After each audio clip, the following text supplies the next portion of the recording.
Welcome to LSS special 4-ൽ 4. അപ്പോൾ ആദ്യത്തെ ചോദ്യം നമ്മൾ പൈസയുമായി ബന്ധപ്പെട്ട ചോദ്യമാണ്. 46 100 രൂപയും 210 10 രൂപയും 3000 രൂപയും കൂടെ ചേർന്നാൽ ഏതാണ് സംഖ്യ എന്ന് നോക്കാം അല്ലേ. 46 100 എന്ന് പറയുമ്പോൾ 4600 ആണ് നമുക്ക് കിട്ടുക. അതുപോലെ 210 10 എന്ന് പറയുമ്പോൾ 2100ഉം 3000 എന്ന് പറയുമ്പോൾ 3000ഉമാണ്. എല്ലാം കൂടെ കൂട്ടിക്കഴിഞ്ഞാൽ നമുക്ക് 9700 എന്ന് ഉത്തരം കിട്ടും. അപ്പോൾ അടുത്ത ചോദ്യം നോക്കാം അല്ലേ.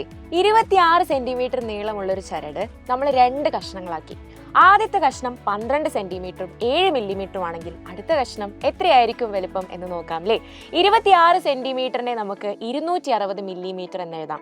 കൂടാതെ 12 സെന്റിമീറ്റർ 7 മില്ലിമീറ്റർ എന്നുള്ളതിനെ നമുക്ക് 127 മില്ലിമീറ്റർ എന്ന് എഴുതാം.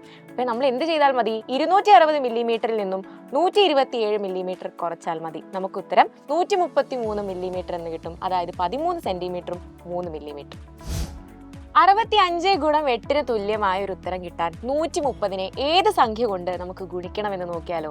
65 ഗുണം 8 എന്ന് പറയുമ്പോൾ നമുക്ക് 520 ആണ് നമുക്ക് ഗുണിച്ചു കഴിഞ്ഞാൽ കിട്ടാം.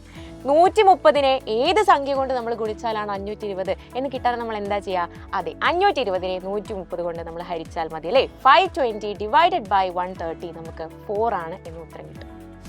ഇതുപോലെ ഒരു ചോദ്യം കൂടെ നമുക്ക് ചെയ്തു നോക്കാം അല്ലേ. 60 1 രൂപയും 34 10 രൂപയും 6 500 രൂപയും 3 2000 രൂപയും കൂടി ചേർന്നാൽ എത്ര രൂപയായിരിക്കും എന്നുള്ളത് നോക്കാം അല്ലേ. 60 1 രൂപ എന്ന് പറയുമ്പോൾ 60 ആണ്. 34 10 രൂപ എന്ന് പറയുമ്പോൾ 340 ആണ്. 6 500 രൂപ എന്ന് പറയുമ്പോൾ 3000 രൂപയാണ്. അതുപോലെ 3 2000 രൂപ എന്ന് പറയുമ്പോൾ 6000 രൂപയാണ് അല്ലേ. ഇതെല്ലാം കൂടെ കൂട്ടിക്കഴിഞ്ഞാൽ നമുക്ക് 9400 കിട്ടും.